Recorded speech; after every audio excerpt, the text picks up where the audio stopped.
All right, where do you guys want to start? The Big 12 SEC Challenge, do you like it this time of year, or what does it do for you? Well, first and foremost, it brings a lot of attention to both leagues, and it's great that it can be played all in one day, so you know who the winner is, you know who the loser is. So that's the positives, and obviously helps your conference have a chance to improve your ratings. For us, it's something different where you already know your conference opponents so well. It's kind of like a NCAA tournament game now. You know, it's always going to be a quality opponent, and at the same time, it's somebody that you haven't studied. So that's always exciting. And what do you see from Bama? Looks like they're a pretty high-scoring team. Yeah, offensively, they play a real fast pace, 13th in the nation. It's one of those teams where if you watch, depending which game film you watch, if it's versus Houston, versus Gonzaga, I mean, they've had some really good wins, and then they've had other games where I know Coach Oates said they haven't played as well. So, you know they're capable of beating anybody in the country, and you got to assume you're going to get their best game, and a wide out. They're going to be excited, and it should be a good environment. Does it make it any easier on defense when it's kind of this team that cuts out the mid-range shot and kind of goes layup or three, or do they do it in a unique way that makes it difficult to guard? Yeah, I think every college program knows that analytically the best shots are either at the rim or from three, and you try to get rid of the long twos. But the way they space the floor, and they have a really talented roster. They have 4 tremendous perimeter players. So we have a good talented roster. We got a lot of good guards. They got good guards. Both teams are efficient.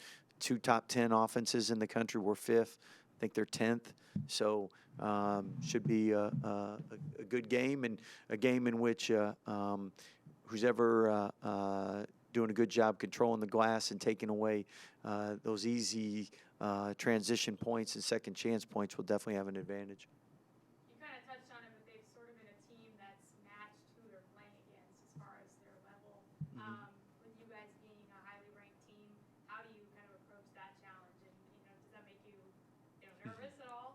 Well, I think usually we get everybody's A game from the standpoint, and we've been ranked number 1 quite a bit. You're defending national champs, so I mean, you're not sneaking up on anybody, and no one's coming out to play you and not excited to play. And then we have a lot of talented players, so talented players love competing against other talented players.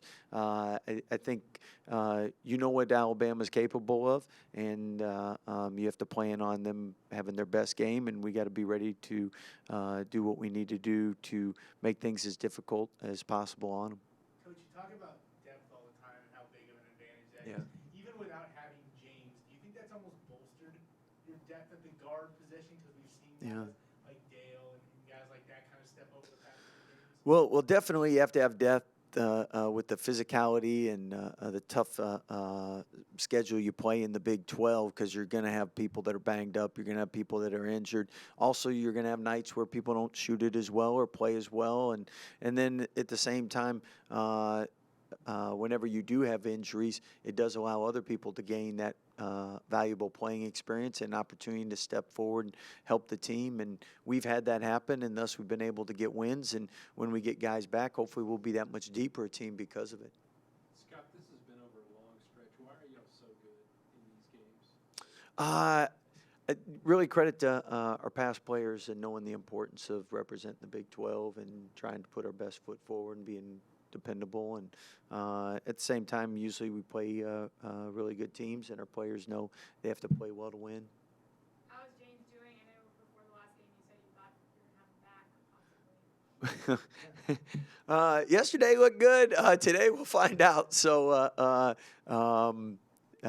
if we had the James yesterday, it'd be a good thing because he was really good yesterday. But again, I know today was a little sore, so we'll see how things go in practice. Coach, in terms of that, you talked about, is conference pride really like a thing in terms of that? In terms of you guys want to show, obviously net ratings and stuff show it, but you guys want to prove that you're the best conference? Definitely have pride in your conference, and at the same time, you have pride representing your conference. So not only do you want bragging rights for your conference, but you want to, within your league, you want to be a team that's people can count on, depend on, and that's why it doesn't guarantee you're going to win. But we've played hard and competed, and always tried to put our best foot forward. And hopefully, we can do that tomorrow.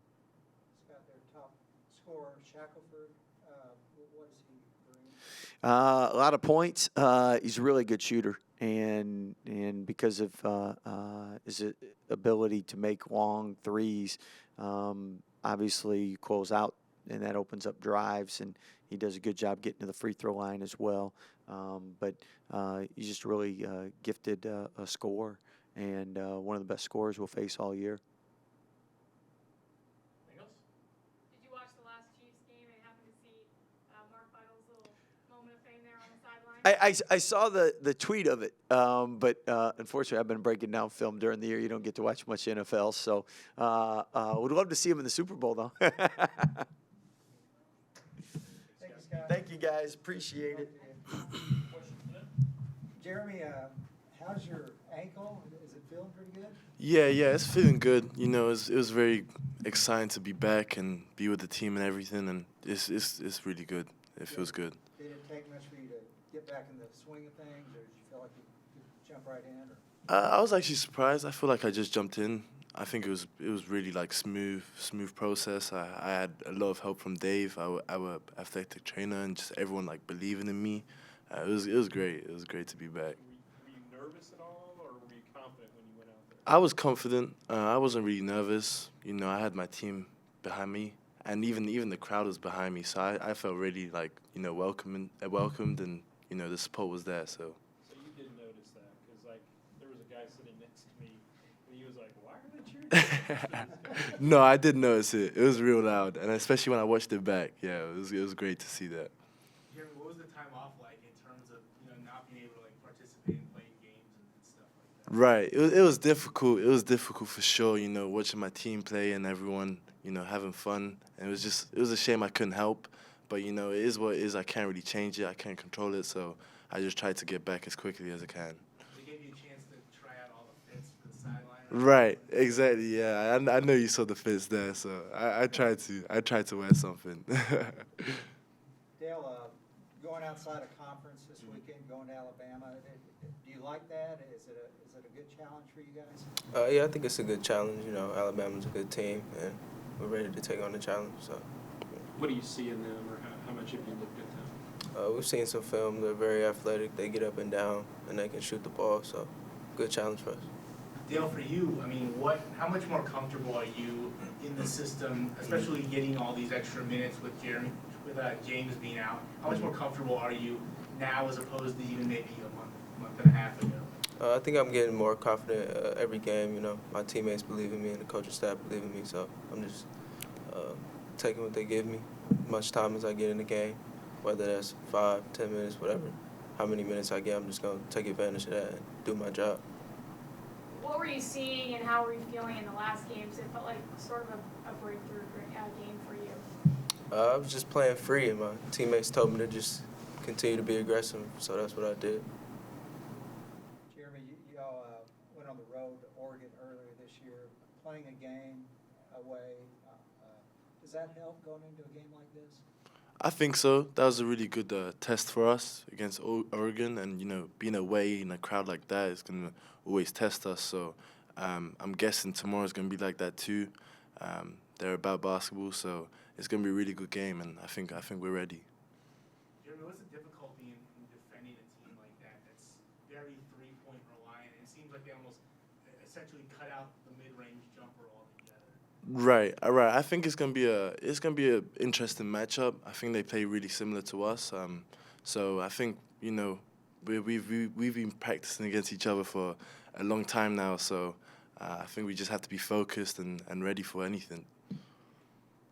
Jeremy, even when you were watching from the sidelines, how did you see Kendall kind of like take maybe another step? Because it seemed like he went through a rough stretch there at the start of conference, and it just seems like he's playing a lot better now.